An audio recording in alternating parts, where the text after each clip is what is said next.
March মাস থেকেই রাজ্যের বেকার যুবকদের জন্য চালু হওয়া যুবসাথী প্রকল্পের টাকা পেতে শুরু করেছে উপভোক্তারা। এবার দ্বিতীয় মাসের কিস্তিও শীঘ্রই তাদের ব্যাংক অ্যাকাউন্টে ঢুকতে চলেছে। নবান্ন সূত্রে খবর, আগামী 10 এপ্রিল থেকে দ্বিতীয় দফা অর্থাৎ বিতরণ শুরু হবে। ফলে এই প্রকল্প ঘিরে উপভোক্তাদের মধ্যে নতুন করে উৎসাহ তৈরি হয়েছে। প্রথমে জানা গিয়েছিল 1 এপ্রিল থেকে এই প্রকল্পের দ্বিতীয় কিস্তির টাকা দেওয়া হবে, তবে প্রশাসনিক কারণে সেই তারিখটা কিছুটা পিছিয়ে গিয়েছে। ইতিমধ্যে প্রথম পর্যায়ের টাকা 7 মার্চ থেকে সরাসরি উপভোক্তাদের ব্যাংক অ্যাকাউন্টে পাঠানো হবে। এবার দ্বিতীয় দফাতেও একইভাবে ডাইরেক্ট বেনিফিট ট্রান্সফার এর মাধ্যমে অর্থ পৌঁছে দেওয়া হবে। রাজ্য বাজেটে বেকার যুবকদের আর্থিক সহায়তা দিতে এই যুবসাথী প্রকল্পের ঘোষণা করা হয়। এই প্রকল্পের আওতায় প্রতি মাসে 1,500 টাকা করে ভাতা পাচ্ছে আবেদনকারীরা। সরাসরি তাদের ব্যাংক অ্যাকাউন্টেই অর্থ জমা পড়ছে, ফলে কোনো মধ্যস্থতাকারীর ভূমিকা থাকছে না। তবে এই প্রকল্পের আবেদন করার জন্য কিছুটা নির্দিষ্ট শর্ত বেঁধে দিয়েছে রাজ্য সরকার। 21 থেকে 40 বছর বয়সী বেকার যুবক যুবতীরাই এই প্রকল্পের জন্য আবেদন করতে পারবেন। পাশাপাশি তারা ইতিমধ্যেই রাজ্যের অন্য কোনো জনকল্যাণমূলক প্রকল্পের সুবিধা পাচ্ছে। তারা এই প্রকল্পের আওতায় আসবে না।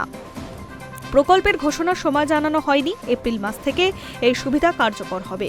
কিন্তু পরে মুখ্যমন্ত্রী জানিয়েছিলেন নির্ধারিত সময়ের আগেই অর্থ প্রদান শুরু হবে।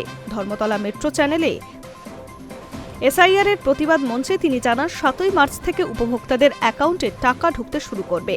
সেই অনুযায়ী প্রশাসন দ্রুত পদক্ষেপ নেয় এবং অধিকাংশ আবেদনকারীদের অ্যাকাউন্টে ইতিমধ্যে প্রথম কিস্তির টাকা পৌঁছেও গিয়েছে। সরকারি সূত্রে জানা গিয়েছে, প্রাথমিকভাবে এই প্রকল্পের আওতায় 5 বছর পর্যন্ত প্রতি মাসে এই আর্থিক সহায়তা দেওয়া হবে। এরপর যদি কোনো আবেদনকারী কর্মসংস্থান না পান, তবে পরিস্থিতি পর্যালোচনা করে পরবর্তী সিদ্ধান্ত নেওয়া হবে। যদিও অধিকাংশ উপভোক্তা এই প্রকল্পের সুবিধা পেয়ে সন্তুষ্ট, তবুও কিছু সমস্যার অভিযোগ সামনে এসেছে। অনেকেই জানিয়েছেন, মোবাইলে টাকা ঢোকার মেসেজ এলেও তাদের ব্যাংক অ্যাকাউন্টে অর্থ জমা পড়েনি।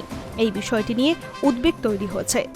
প্রসঙ্গত, গত 29 মার্চ পুরুলিয়ার মানবাজারে এক জনসভা থেকে মুখ্যমন্ত্রী জানিয়েছিলেন, যাদের টাকা পৌঁছয়নি তারা আবেদনে কিছু ত্রুটি বা ডুপ্লিকেশন রয়েছে, খুব শীঘ্রই তাদেরকে ডেকে সমস্যার সমাধান করা হবে। তিনি আশ্বাস দেন, যোগ্য কোনো আবেদনকারী বঞ্চিত হবে না। সব মিলিয়ে যুবসাথী প্রকল্প রাজ্যের বেকার যুবকদের জন্য গুরুত্বপূর্ণ উদ্যোগ হিসেবে উঠে এসেছে।